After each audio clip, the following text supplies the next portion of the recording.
most of the sanctions that we imposed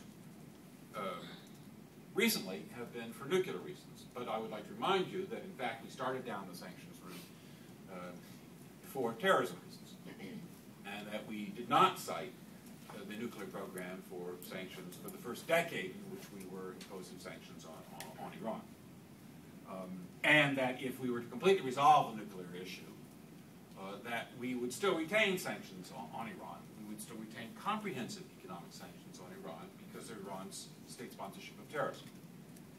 And that is a significant factor when we have to when we want to think about whether or not we can offer Iran incentives on the sanctions front. Because the United States government is not in a position to do that unless Iran is prepared to do what Mr. Gaddafi did, which is to get out of both the weapons of mass destruction business and, by the way, that includes also the chemical program, and also to get out of the terrorism business.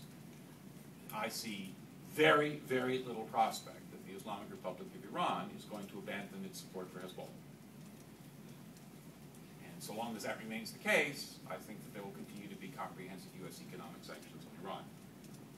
My personal forecast would be that those sanctions will remain until as long as there's an Islamic Republic. On the nuclear program, one of the sanction objectives for the sanctions is to persuade the Iranian government to change its objective about pursuing objectionable nuclear activities and its failure to be transparent with the IAEA. That is an extraordinarily ambitious objective. And I would just suggest that it's much more likely that we can achieve the much more limited objective of slowing down Iran's nuclear program. And that, in fact, Iran has been at this for a long, long time. If one looks at the IAEA reports, Iran has been in violation of its safeguards agreements for at least 22 years. 22 years for a nuclear program. It sets a world record. And they are by no means there yet. Quote, a senior administration official, if we're still discussing this in 20 years, we will have achieved victory. I would just suggest that that's not an implausible argument, and there's a lot of diplomacy is delayed. Who knows what can happen in between?